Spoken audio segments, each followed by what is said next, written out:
Hi, I'm Frank Kanabi, and this is the fundoscopic exam.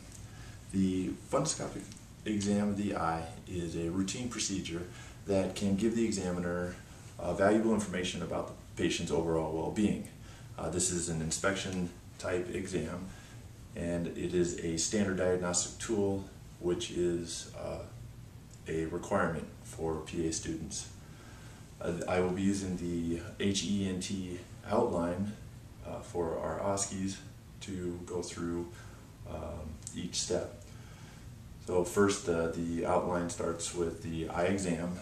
So I would test the patient's nearsightedness, right, left eye, both eyes together, check their visual fields, and go down through various exterior inspection of her eyes.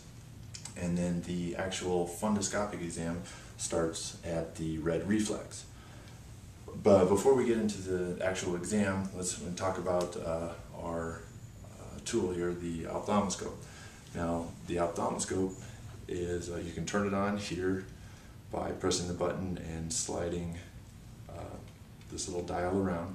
And this dial actually will brighten the lamp. So brighter lamp for exterior inspections and dimmer for the fundoscopic inspection. And then coming in to up here is a little switch. You switch it all the way on this side for they call it the red free filter. And what that does is it's supposed to eliminate the reflection of the light off the eye back into your visual field and disturbing your vision into the back of the eye. Underneath that is the aperture setting, and you can actually set the size of the beam that comes out. The smallest two beams are used for the fundoscopic exam. Then on each side there is a dial here and you can use it with either hand. You can change the dial, and what that does is you use that to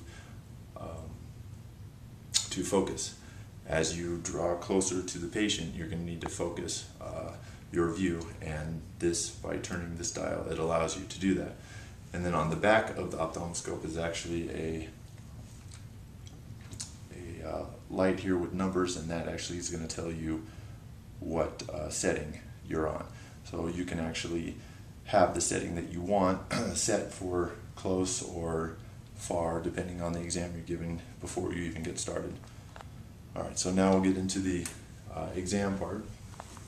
I have your patient here, happens to be my lovely wife, Gabrielle. Yeah, she appreciate her letting me shine my light in her eye for a while. But when you approach the patient, you want, depending on the eye that you're going to examine, if you're looking at your right eye, you can also use your own right eye and right hand to get in there and examine her. And then you use your free hand. You can put it on her shoulder or on their head. Now with the head, you can use your thumb to lift the eyebrow if you need to, but also the thumb acts as a fail-safe so that as you're drawing close to the patient, you don't whack them with your tool. And you can also gauge how far away you are, because you want to be within 1.5 inches of their eye when you're doing your exam. Now the reason why we use the same eye coming into the examination is if I use my left eye here to examine her right eye, my nose is going to come up and touch hers, and I'll end up Eskimo kissing her. And well, she's my wife, so it'd be okay, but any other patient is not good. So we use the same eye and of your patient. Now we come in at you start at a 15-degree angle. You have the patient find a point into the back wall and focus about level with you want it level with them, their height. And so they'll focus on that. You come in at a 15-degree angle, start at about 15 inches away from the patient.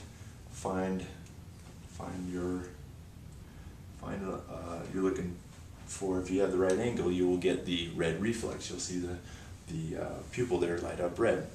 That's when you know you're in the right spot, and then you draw in closer to them, and while keeping the ophthalmoscope up against your eyebrow.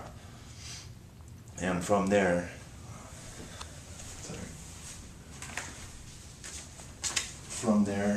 on for the exam, you will be able to inspect the ocular fundus for general background appearance, inspect the optic disc and retinal vessels, inspect macula and fovea by having patient look directly into the light, and inspect for opacities in the vitreous and lens.